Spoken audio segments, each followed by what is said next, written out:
Hii ni Kiko Media. Usisahau kusubscribe. Nikukaribishe katika makala ya leo ambapo leo tutaangazia Mathayo sura ya 14 aya ya kwanza hadi ya 12, lakini pia tutaangalia Marko sura ya 6 aya ya 14 hadi 29. Leo tutatazama kwa nini Yohane Mbatizaji alikatwa kichwa chake, sababu zilikuwa ni nini. Yote hayo tutaenda kuiangazia kwa siku ya leo. Karibu na moja kwa moja tuanze kuangalia Mathayo sura ya 14 aya ya kwanza hadi ya 12. Wakati ule mfalme Herode alisikia habari za Yesu, akawaambia watumishi wake, huyo ndiye Yohane Mbatizaji amefufuka katika wafu, na kwa hiyo nguvu hizo zinatenda kazi ndani yake. Maana Herode alikuwa amemkamata Yohana, akamfunga, akamtia gerezani kwa ajili ya Herodia, mke wa Filipo nduguye, kwa sababu Yohana alimwambia, si halali kwako kuwa naye. Naye alipotaka kumuua, aliwaogopa watu, maana walimwona Yohane kuwa nabii. Hata ilipofika sikukuu ya kuzaliwa kwake Herode, binti Herodia alicheza mbele ya watu, akampendeza Herode, hata akaahidi kwa kiapo kwamba atampa lolote atakaloliomba. Naye huku akichochewa na mamaye akasema, nipe hapa katika kombe kichwa cha Yohane Mbatizaji. Naye mfalme akasikitika, lakini kwa ajili ya viapo vyake, kwa ajili ya wale walioketi chakulani pamoja naye, akaamuru apewe. Akamtuma mtu akamkata kichwa Yohane mle gerezani. Kichwa chake kililetwa katika kombe, akapewa yule kijana, akakichukua kwa mamaye. Wanafunzi wake wakaenda wakachukua yule maiti, wakamzika, kisha wakaenda kumpasha Yesu habari. Hayo ni maandiko kutoka katika kitabu cha Mathayo sura ya 14 aya ya kwanza hadi ya 12. Na sasa tukaangalie Marko sura ya 6 aya ya 14 hadi 29. Naye mfalme Herode akasikia habari, kwa maana jina lake lilikuwa likitangaa, akasema, Yohane Mbatizaji amefufuka katika wafu, na kwa hiyo nguvu hizi zinatenda kazi ndani yake. Wengine walisema ni Eliya, wengine walisema huyu ni nabii au ni kama mmoja wa manabii. Lakini Herode aliposikia alisema, Yohana niliyemkata kichwa amefufuka. Kwa maana Herode mwenyewe alikuwa ametuma watu wakamkamate Yohana, akamfunga gerezani kwa ajili ya Herodia, mkewe Filipo ndugu yake, kwa kuwa amemwoa. Kwa sababu Yohana alimwambia Herode, si halali kwa kuwa na mke wa nduguyo. Naye yule Herodia akawa akimvizia akitaka kumuua asimpate, maana Herode alimwogopa Yohana, akimjua kuwa ni mtu wa haki mtakatifu, akamlinda. Na alipokwisha kumsikiliza alifadhaika sana, naye alikuwa akimsikiliza kwa furaha. Hata alipotokea siku ya kufaa na Herode, sikukuu ya kuzaliwa kwake, alipowafanyia karamu wakubwa wake na majemedari na watu wenye cheo wa Galilaya, ndipo binti yake yule Herodia alipoingia akacheza, akampendeza Herode na wale walioketi pamoja naye chakulani. Mfalme akamwambia yule kijana, niombe lolote utakalo nitakupa. Akamwapia, lolote utakalo niomba nitakupa, hata nusu ya ufalme wangu. Basi akatoka akamuuliza mamaye, niombe nini?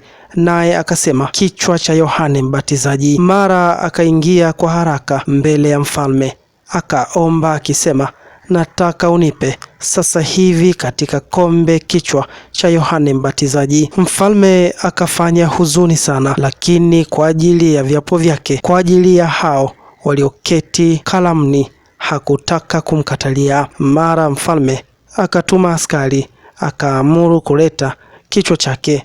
Basi akaenda akamkata kichwa mle gerezani, akakileta kichwa chake katika kombe, akampa yule kijana, na yule kijana akampa mamaye. Wanafunzi wake waliposikia habari, walikwenda wakachukua mwili wake, wakauzika kaburini. Kukatwa kichwa kwa Yohane Mbatizaji kama ilivyoelezwa katika Mathayo sura ya 14 aya ya kwanza hadi ya 12 na Marko sura ya 6 aya ya 14 hadi 29 kulisababishwa hasa na msimamo wake thabiti wa kiimani na maadili dhidi ya utawala wa Herode Antipa. Ingawa matukio yaliharakishwa na ahadi ya mfalme, sababu za msingi zilikuwa za kiroho na kisiasa. Hapa kuna sababu 10 kuu zilizosababisha Yohane Mbatizaji kukatwa kichwa chake. Moja ni kukemea ndoa haramu ya Herode. Yohane alimwambia waziwazi Herode Antipa kuwa si halali kwako kumwoa Herodia, mke wa kaka yako Filipo. 2, sababu iliyomfanya Yohane Mbatizaji kukatwa kichwa chake ilikuwa ni ushujaa wa kusimamia ukweli. Yohane hakuogopa kumkosoa kiongozi mwenye nguvu kwa makosa yake ya maadili. Alitetea sheria za Mungu. 3 ni chuki ya Herodia, mke wa Herode. Herodia alimchukia sana Yohane kwa sababu ya kumkosoa na alitafuta kila nafasi ya kumuua. Sababu ya 4 iliyomfanya Yohane Mbatizaji kukatwa kichwa chake ilikuwa ni wivu wa madaraka na sifa. Herodia alihofia ushawishi wa Yohane kwa umma ungeweza kuhatarisha nafasi yao ya utawala. 5 ni ahadi ya kizembe ya mfalme Herode. Akiwa amelewa na akifurahishwa na dansi ya binti wa Herodia, Herode aliahidi kiapo cha kumpa binti huyo chochote, ahadi aliyoshindwa kuivunja. 6 ni shinikizo la binti wa Herodia, yani Salome. Binti huyo kwa maagizo ya mama yake Herodia aliomba kichwa cha Yohane Mbatizaji kwenye sinia. 7 ni hofu ya Herode ya kupoteza heshima. Ingawa Herode alimwogopa Yohane na kujua ni mtu mtakatifu na watu walimtambua kama nabii, aliogopa kuvunja kiapo chake mbele ya wageni wake wa heshima. 8 ni Yohane kuwa roho ya Eliya. Kama ilivyotabiriwa, Yohane alikuja kwa roho ya Eliya. Alikemea uovu wa nyumba ya mfalme, jambo lililowaudhi watawala. 9 ni kuzuia ushawishi wa mafundisho ya Yohane. Ujumbe wa Yohane wa toba ulianza kupunguza nguvu na mamlaka ya kiroho ya viongozi wa dini na kisiasa wa wakati huo. 10 ni mpango wa Mungu kukamilika kwa huduma. Katika muktadha wa kiroho, kifo chake kilikuwa mwisho wa huduma yake ya kumtambulisha Yesu, ikihusu huduma ya Yesu kuchukua nafasi yake.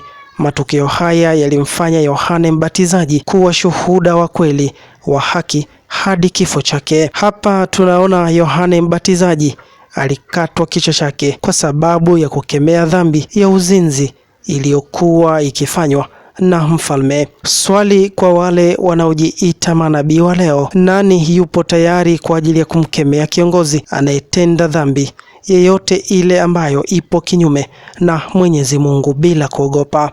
Je, wachungaji wa leo wapo tayari kuweka maisha yao rehani kwa kukemea viongozi wanaotenda kinyume na mapenzi ya Mungu kama alivyofanya Yohane Mbatizaji? Hawa viongozi wa kiroho wa leo wanaweza kukemea dhambi za watu wenye nguvu au madaraka pasipo kuwaogopa wala kuwahofia. Je, wanaojiita watumishi wa Mungu leo wanatimiza wajibu wao sawasawa wa kusimamia na kuwaonya wale wote wanaotenda kinyume na utaratibu wa Mungu? Mfalme Daudi alipofanya dhambi ya uzinzi ya kulala na mke wa Uria, nabii wa Mungu wa kipindi hicho Nathan alienda mpaka ikulu ya mfalme na kumuonya kuhusu dhambi yake bila kumwogopa. Je, leo wanaojiita manabii wanaweza kufanya hivyo? Bila kumsahau nabii Eliya alimuonya waziwazi mfalme Ahabu kwa kosa lake la kumwacha Mungu wa kweli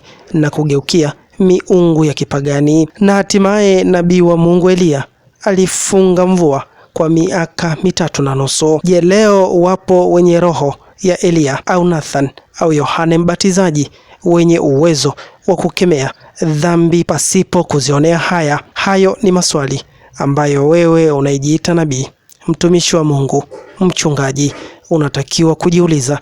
Unaweza kukemea dhambi bila kumwogopa kiongozi yoyote, iwe ni madaraka au ni cheo chake?